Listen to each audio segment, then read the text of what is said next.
भारत का इतिहास मुगलों के बिना अधूरा है। मुगलों ने भारत में 300 सालों से भी अधिक समय तक राज किया। बाबर, अकबर और शाहजहां से लेकर बहादुर शाह जफर तक कई मुगल शासकों ने दिल्ली की राजगद्दी से भारत में शासन किया। लेकिन कई सवाल आज भी इतिहास के पन्नों से गायब हैं। आखिर मुगल भारत क्यों आए थे? मुगलों ने भारत में अपना साम्राज्य कैसे स्थापित किया? राजपूतों और मराठाओं के रहते कैसे विदेशी ताकतों ने भारत में इतने लंबे समय तक राज किया? आखिर क्या है मुगलों के इतिहास की असली कहानी? आइए इसके बारे में थोड़ा डिटेल में समझते हैं। दोस्तों, अगर बाबर हिंदुस्तान न आता तो भारत में मुगल साम्राज्य की स्थापना नहीं होती। भारत में कभी लाल किला, ताजमहल जैसी भव्य इमारतें न देखने को मिलती। बाबर का असली नाम जहीरुद्दीन मोहम्मद था। उसका जन्म 14 फरवरी 1483 को फरजाना में हुआ था। फरजाना आज के समय में उज्बेकिस्तान के अंतर्गत आता है। बाबर को तैमूर और चंगेज खान का वंशज भी माना जाता है। केवल 12 वर्ष की उम्र में ही बाबर ने फरजाना की राजगद्दी संभालनी शुरू कर दी थी। ये बात बाबर के कुछ रिश्तेदारों और अंकल को रास नहीं आई और उन्होंने बाबर को हटाने के लिए षड्यंत्र बनाने शुरू कर दिए। बाबर को फरजाना और समरकंद से बेदखल कर दिया गया। कई सालों बाद साल 1504 में बाबर ने अफगान की राजधानी काबुल को जीत लिया और अपनी सत्ता स्थापित की। लेकिन बाबर सिर्फ काबुल से संतुष्ट होने वाला नहीं था, वो अपने साम्राज्य का विस्तार करना चाहता था। बाबर जानता था कि यदि उसे साम्राज्य का विस्तार करना है तो इसके लिए धन दौलत की भी जरूरत होगी और उस समय भारत से ज्यादा धन शायद ही किसी और के पास था। दुनिया भर में उस समय भारत को दुनिया में सोने की चिड़िया कहा जाता था। 1525 में बाबर ने भारत में एंट्री करने की योजना पर काम करना शुरू किया। भारत को गुलाम बनाने और यहाँ राज करने के उद्देश्य से उसने भारत का रुख किया। उस समय हिंदुस्तान में लोधी वंश का राजा इब्राहिम लोधी का शासन चल रहा था। इसके अलावा राजस्थान में राजपुताना का शासन चल रहा था, तो वहीं साउथ में विजयनगर अंपायर अपने पैर पसार रहा था। इब्राहिम लोधी बहुत सनकी था। उसे कुर्सी से हटाने के लिए उसके चाचा अलाउद्दीन लोधी और पंजाब के गवर्नर दौलत खान ने एक प्लान बनाया और काबुल से बाबर को भारत आने का निमंत्रण भेजा। बाबर को तो जैसे इसी मौके का इंतजार था और तुरंत ही अपनी सेना के साथ उसने भारत की ओर रुख कर दिया। 15 दिसंबर 1525 को उसने सिंधु नदी पार की। बाबर के पास सिर्फ 12,000 की सैनिकों की टुकड़ी थी। सिंधु नदी को पार करते ही बाबर ने पंजाब प्रांत को जीतना शुरू कर दिया। बाबर के पास दमदार आर्मी के साथ ही तोपखाने और बारूद यानी कि गन पाउडर भी था। बैटल ऑफ पानीपत भारत की धरती पर लड़ा गया पहला युद्ध था जिसमें गन पाउडर का इस्तेमाल किया गया था। बाबर एक कुशल आर्मी कमांडर भी था। उसे युद्ध का बहुत अच्छा खासा तजुर्बा था, साथ ही उसकी स्ट्रेटजी भी कमाल की थी। वहीं दूसरी ओर इब्राहिम लोधी के पास 1 लाख सैनिकों की विशाल आर्मी थी, जिसमें पैदल सैनिक, हाथी, घोड़े, बैलगाड़ियां सब कुछ थी। इतनी बड़ी सेना को देखकर भी बाबर का हिम्मत डगमगाया नहीं। वो काफी बहादुर योद्धा माना जाता था। काबुल सहित पूरे अफगानिस्तान और उज्बेकिस्तान में आज भी बाबर को एक महान योद्धा के रूप में जाना जाता है। कई जगह उसके पुतले भी लगे हैं। वहाँ के लोगों को बताया जाता है कि बहुत कम सेना के साथ बाबर ने भारत पर फतह हासिल की थी।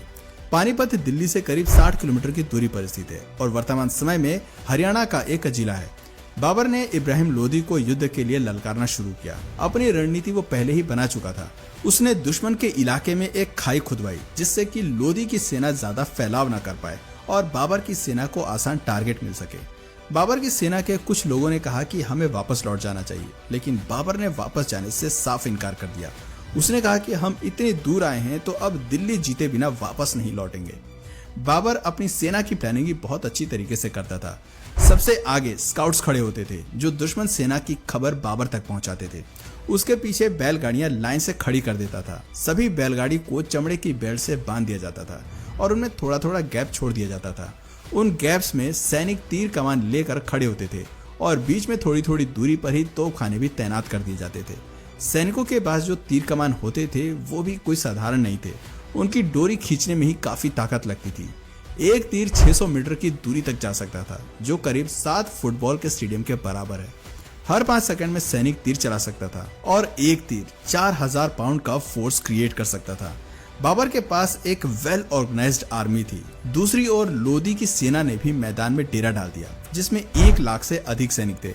लेकिन इतिहासकारों ने लोधी की सेना को सेना न कहकर बल्कि मेले का नाम दे दिया। बाबर और लोधी दोनों ही सामने वाली सेना के पहले आक्रमण करने का इंतजार कर रहे थे। बाबर जानता था कि उसने पहले अटैक किया तो उसके जीतने की संभावना कम हो जाएगी। 19 अप्रैल 1526 की रात को वो अपनी सेना की एक छोटी सी टुकड़ी को लोधी के कैंप में भेजता है। जैसे ही कुछ सैनिक लोधी के कैंप के पास पहुंचे, लोधी की सेना ने उन पर हमला कर दिया। बाबर के सैनिक वापस लौट आए और कुछ सैनिकों की मौत भी हो गई। इससे लोधी खुश हो गया और सोचने लगा कि बाबर की सेना को हराना काफी आसान है, लेकिन असल में बाबर ने तो मछली पकड़ने के लिए सिर्फ दाना फेंका था। 21 अप्रैल 1526 की सुबह लोधी की सेना ने बाबर की सेना पर अटैक कर दिया। लोधी की सेना बाबर के सैनिकों द्वारा बनाए गए ट्रेंच में गिर गई। वहां से बाहर निकलने में उन्हें जितना समय लगा, इतनी देर में बाबर ने तोप चलाने का आदेश दे दिया। लोधी ने सेना में सबसे आगे 300 हाथी तैनात किए थे। उसे लग रहा था कि हाथी जल्दी ही सामने वाली सेना को पछाड़ देंगे, लेकिन होता इसके बिल्कुल विपरीत है। तोपखानों की आवाज से हाथियों ने अपना संतुलन खो दिया और अपनी ही सेना को नुकसान पहुंचाना शुरू कर दिया। अपनी ही सेना के कई सैनिकों को हाथियों ने कुचल कर मार दिया। साथ ही तोपखाने से भी उनकी सेना को नुकसान पहुंच रहा था। थोड़ी ही देर में बाबर की पूरी सेना लोधी पर हावी होती नजर आई। कई घंटों तक युद्ध जारी रहा। शाम होते ही लोधी मारा गया और उसका कटा हुआ सिर बाबर के सामने पेश कर दिया गया। इस युद्ध के बाद बाबर को अच्छी खासी धन दौलत मिली। इतिहासकारों का कहना है कि बाबर ने जीता हुआ सारा धन जनता में बंटवा दिया था और इसके बाद जनता ने खुश होकर कलंदर नाम की उपाधि उसे दे दी। सन 1526 में 43 साल की उम्र में बाबर ने दिल्ली में मुगल सल्तनत की स्थापना की। लोधी को हराने के बाद राजपूतों ने उसका विरोध किया। पानीपत के युद्ध के बाद बाबर ने 3 बड़ी लड़ाइयां लड़ी, battle of Khanwa, battle of Chanderi और बैटल ऑफ खागरा। उसने इन सभी लड़ाइयों में जीत हासिल की, लेकिन 26 दिसंबर 1530 को उसकी मृत्यु हो गई। मृत्यु के बाद बाबर को पहले तो आगरा में दफनाया गया, लेकिन उसकी अंतिम इच्छा के मुताबिक बाद में उसे काबुल में दफना दिया गया, जहां बागे बाबर नाम से उसका मकबरा आज भी बना हुआ है। बाबर के बाद हुमायूं को दिल्ली का बादशाह बनाया गया। हुमायूं के 3 और भाई भी थे और उन्हें भी अलग अलग राज्य सौंप दिए गए थे। हुमायूं काफी शांत स्वभाव का बादशाह माना जाता था और कोई भी फैसला हमेशा सोच विचार करने के बाद ही लिया करता था। लेकिन वहीं हुमायूं के भाइयों का दिमाग हर वक्त षड्यंत्र में लगा रहता था। तीनों भाई मिलकर ये योजना बनाते थे कि कैसे हुमायूं से दिल्ली का तख्त हासिल किया जाए और कई बार भाइयों के बीच में जंग भी हुई। हुमायूं पर कई बार जानलेवा हमले भी हुए। सन 1539 में चौसा में हुमायूं की भीषण लड़ाई हुई और 1540 में बिलग्राम में भी हुमायूं को युद्ध करना पड़ा। इस युद्ध में हुमायूं की हार हुई और शेरशाह जीत गया और युद्ध में हार के कारण हुमायूं को अपनी जान बचाकर भारत से भागना पड़ा। कुछ समय तक वो सिंध में भेष बदल कर रहा। हुमायूं ने हमीदा बानो से शादी की और मोहम्मद जलालुद्दीन अकबर को जन्म दिया। करीब 15 साल तक भारत से बाहर रहते हुए हुमायूं ने अपनी एक विशाल सेना तैयार कर ली थी। साल 1555 में हुमायूं को फिर से दिल्ली फतेह करने में कामयाबी मिल गई, लेकिन इसी वर्ष लाइब्रेरी में सीढ़ियां चढ़ते वक्त उसका पैर फिसल गया और उसकी मौत हो गई। हुमायूं की मौत के बाद मुगल साम्राज्य लड़खड़ा गया और राजा हेमू ने दिल्ली पर आक्रमण कर दिया। उस समय अकबर की उम्र केवल 12 साल की थी और वो राजा हेमू की सेना के आगे कुछ नहीं कर पाया। लेकिन मुगलों के पास एक वफादार सेनापति था जिसका नाम बैरम खान था। बैरम खान ने एक सेना तैयार की, अकबर को युद्ध कौशल की जानकारी दी और 1556 में पानीपत की दूसरी लड़ाई में राजा हेमू को हरा दिया। 13 साल की उम्र में अकबर दिल्ली के तख्त पर विराजमान हो गया। अकबर एक धर्मनिरपेक्ष राजा माना जाता था। उसने राजा बनते ही लोगों का दिल जीतना शुरू कर दिया। 1568 में उसने चित्तौड़ को जीता, लेकिन इसके लिए अकबर को कड़ी मेहनत करनी पड़ी। दिल्ली जीतने के बाद अकबर किसी भी तरह से राजस्थान को जीतना चाहता था, क्योंकि राजस्थान के राजपूत काफी बहादुर माने जाते थे और अकबर जानता था कि यदि राजस्थान को जीत लिया तो पूरे हिंदुस्तान को जीतना फिर ज्यादा मुश्किल नहीं होगा। राजस्थान के कारीगरों को हथियार बनाने में महारत हासिल थी। वहीं अकबर की सेना दमशिक स्टील के बने हथियार इस्तेमाल किया करती थी, जो खास तौर पर जंग में दुश्मन का सीना छलनी करने के लिए ही बनाए जाते थे। अकबर अपने हाथियों को भी जीरा बख्तर नाम के लोहे का कवच पहनाया करता था। उसे हाथियों का बहुत शौक था। किसी को मौत की सजा देनी होती थी तो उसे हाथी के पैर के नीचे कुचलवा देता था। चित्तौड़ राजस्थान का सबसे मजबूत साम्राज्य था। चित्तौड़ का किला एक अभेद किला माना जाता था। वहां तक पहुंचने के लिए अकबर ने एक प्लान बनाया। उसने एक सुरंग खोदी जिसके जरिए उसके सैनिक किले तक पहुंच गए। चित्तौड़ का किला एक पहाड़ी पर था, वहां तक सीधे नहीं पहुंचा जा सकता था। दूर से ही चित्तौड़ के सैनिक दुश्मन को देख लेते थे और ऊपर से तीरों की बौछार कर देते थे। लेकिन अकबर के सिर पर जीत का भूत सवार था और लगातार प्रयासों के बाद 25 फरवरी 1568 के दिन उसने चित्तौड़ का दुर्ग जीत लिया। इस जीत के बाद उसका साम्राज्य 25 लाख वर्ग किलोमीटर एरिया में फैल गया था उसकी सेना ने मैच लॉक बंदूकों का इस्तेमाल करना भी शुरू कर दिया, जो दूर से ही दुश्मन की सेना में आतंक मचाने के लिए जाना जाता था। अकबर की कई बंदूकें आज भी म्यूजियम्स की शान बढ़ा रही हैं। अकबर को आर्किटेक्चर का भी काफी शौक था। उसने दिल्ली से 250 किलोमीटर दूर और आगरा से करीब 40 किलोमीटर दूर फतेहपुर सिकड़ी नाम का एक शहर बनवाया। इस शहर में कई बाग और महल उसने बनवाए। वो अपनी राजधानी यहाँ पर शिफ्ट करना चाहता था। फतेहपुर में पानी की कमी न हो इसके लिए डैम बनवाए और किले तक पानी पहुंचाने के लिए इंजीनियर्स की मदद से मशीनों का निर्माण कराया। वो मशीन्स उस समय इंजीनियरिंग का बेजोड़ नमूना थी।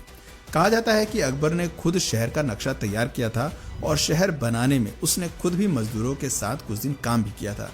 16 साल फतेहपुर सिकड़ी को बसाने में लगे, लेकिन ये शहर बहुत जल्द वीरान हो गया। दोस्तों, अकबर एक अनपढ़ मुगल बादशाह था। उसने हिंदुओं पर लगने वाले जजिया कर समाप्त कर दिए थे। साल 1605 में अकबर की फूड पॉइजनिंग के कारण उसकी मौत हो जाती है। अकबर के बाद सलीम के हाथ में दिल्ली की कमान आई।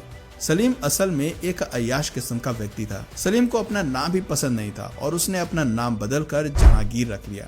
जहांगीर को अन्यायी लोगों से सख्त नफरत थी। गुनहगारों को वो सख्त से सख्त और क्रूर से क्रूर सजा दिया करता था। जहांगीर ने अपने जीवन काल में कुल 20 शादियां की थी। मानबाई सबसे मशहूर रानी हुई, लेकिन जहांगीर सबसे ज्यादा प्रेम नूरजहां से किया करते थे। जहांगीर के शासनकाल में ही अंग्रेजों ने भारत में आकर ईस्ट इंडिया कंपनी की स्थापना की थी और व्यापार करने की इजाजत मांगी थी। 20 बीवियों से जहांगीर की कई संतानें हुई, लेकिन उसका केवल एक पुत्र ही जीवित रहा, जिसका नाम खुर्रम खान उर्फ शाहजहां रखा गया। सन 1627 में जहांगीर की मौत के बाद शाहजहां दिल्ली का बादशाह बना। शाहजहां के शासनकाल में दिल्ली सहित पूरे हिंदुस्तान ने तेजी से तरक्की की। दुनिया का 1/4 सामान का प्रोडक्शन केवल भारत में ही हो रहा था। आर्थिक तौर पर दिल्ली मजबूत होता गया। आर्ट और आर्किटेक्चर को भी उस दौर में काफी बढ़ावा मिला। मोती मस्जिद, विश्व प्रसिद्ध ताजमहल, दिल्ली का लाल किला, दीवाने आम और दीवाने खास जैसे कई नायाब नमूनों का निर्माण शाहजहां ने ही करवाया था। शाहजहां ने अपने लिए एक मयूर सिंहासन भी बनवाया था, जिसमें कई बेशकीमती हीरे जड़े हुए थे। लेकिन 1639 में ईरान के राजा नादिर शाह ने युद्ध में शाहजहां को परास्त कर दिया था और इसके बाद नादिर शाह अपने साथ मयूर सिंहासन वापस ले गया था। शाहजहां जब बूढ़ा होने लगा तो उसने अपना राजपाट बेटों को सौंपने का फैसला किया। शाहजहां ने अपने बड़े बेटे दारा शिकोह को दिल्ली की राजगद्दी सौंपी। दारा शिकोह सभी धर्मों का आदर किया करता था और एक न्यायप्रिय राजा था। लेकिन दारा शिकोह के राजा बनते ही शाहजहां के तीसरे बेटे औरंगजेब को हजम नहीं हुई।